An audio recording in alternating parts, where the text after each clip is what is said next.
इंदौर में हुई कैबिनेट बैठक को लेकर लगातार विपक्ष भारतीय जनता पार्टी को घेर रहा है। उसी के चलते जीतू पटवारी ने कैबिनेट बैठक को लेकर कई सवाल खड़े करे हैं। वहीं नगर अध्यक्ष सुमित मिश्रा का कहना है कि कांग्रेस को तो इस बात से भी आपत्ति होगी कि प्राणी संग्रहालय में कोबरा छोड़ा गया है, क्योंकि सबसे ज्यादा कोबरा तो उनकी पार्टी में है। वही कैबिनेट बैठक के खर्चे को लेकर कहा कि यह खर्चा पार्टी का नहीं है, यह यहाँ के विधायक और महापौर ने अपने निजी खर्चे पर किया है, इसमें पार्टी का कोई लेना देना नहीं है। साथ ही हाजमे की बात को लेकर कहा कि यह मालवा की संस्कृति है और मेहमान नवाजी है, हमने तो सिर्फ भोजन कराया है, कांग्रेस को तो कोयला लोहे का हजम है। वहीं मां अहिल्या के अभिषेक को लेकर कहा कि कांग्रेस को अभिषेक करना ही चाहिए, क्योंकि कांग्रेस को माफी मांगना चाहिए, क्योंकि उनके मध्य प्रदेश में क्या क्या विकास होना है यह नहीं दिखाई दे रहा है, सिर्फ अगर दिखाई दे रहा है तो वो व्यंजन है। मैं कैबिनेट इंदौर में हुआ, मोहन यादव जी ने 2 दिन तक खूब लुत्फ उठाया। 2 तरह के लुत्फ उठाए, एक मीडिया का लुत्फ, रोज चर्चाएं करवाई, अखबार मीडिया में हेडलाइन बनाई, और दूसरा व्यंजनों का लुत्फ। वो सराफा गए, वहां जितनी अराजकता हो सकती थी आम जनता के साथ वो हुई, क्योंकि मैं इंदौर का नागरिक हूं। उसके बाद अकल्पनीय अलग अलग तरीके से पूरा इंदौर अस्त व्यस्त रहा। हमने 5 सवाल किए उनसे उस कैबिनेट के पहले कि इंदौर ने आपको सांसद दिया, विधायक दिया, सारे चुनाव जिताए, इंदौर की जनता ट्रैफिक से रेंग रही है, इसका कुछ समाधान करोगे क्या?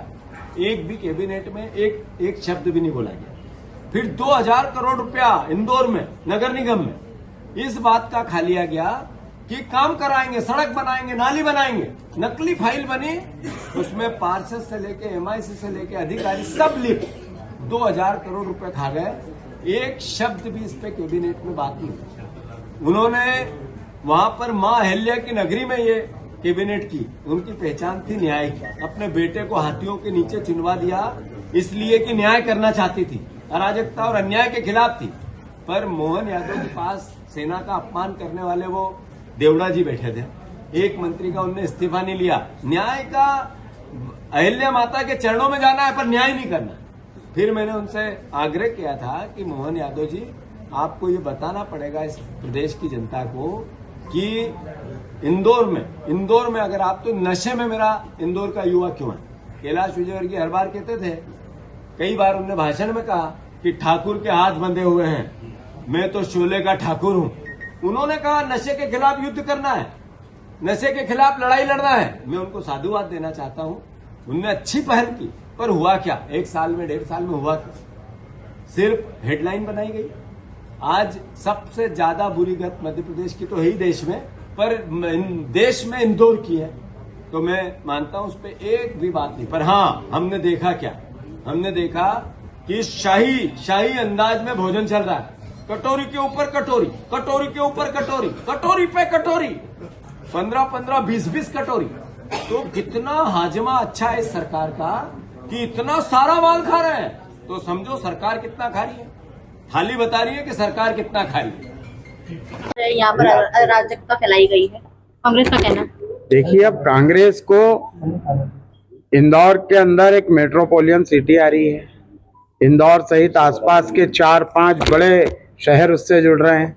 MY को लेकर बड़े राशि की सौगात कैबिनेट ने दी है, और उसके बाद भी यदि कांग्रेस को इसमें अराजकता दिखती है तो मुझे लगता है कि उन्हें अपने चश्मे का नंबर ठीक कराना चाहिए।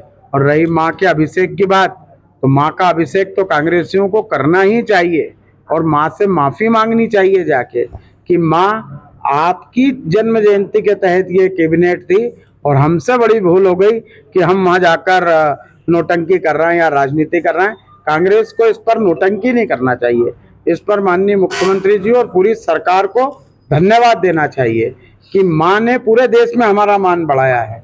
आज इंदौर को माँ अहिल्या की नगरी कहते हैं, और यदि माँ के नाम पे कोई सरकार कुछ कर रही है तो उस पर कांग्रेस को अफसोस जताने की बजाय, या हम क्यों नहीं कर पाए इसकी बजाय, अब कांग्रेस को विकास नहीं दिख रहा है। कांग्रेस को शायद इस बात से खुशी हो कि यहाँ कोबरा भी छोड़ा गया है, क्योंकि उनकी पार्टी में बहुत सारे हैं।